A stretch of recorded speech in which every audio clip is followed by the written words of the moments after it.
Pick up বাড়াইব, গাড়ি যাইব, আর কোনো কষ্ট নেই।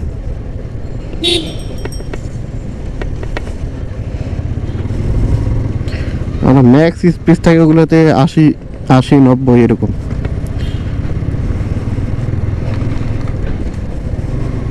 কিন্তু দৌড়ায় অনেক ভালোই, পিক আপ দেওয়ার সাথে সাথে রেডি পিক আপের মতো দৌড় মারে। এই যে আর একগুলা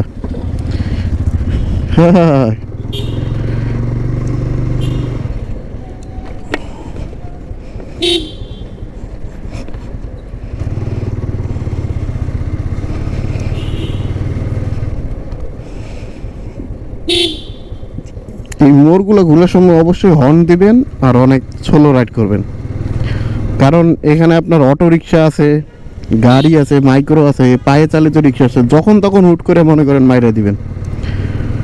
ক্ষতি তো ওগুলো গাড়ির হবে না, ক্ষতি হবে আপনার, কারণ আপনার মোটর সাইকেল প্লাস্টিক বেশি, লাগলেই মনে করেন ভাঙ্গা ভস্কা যাবে।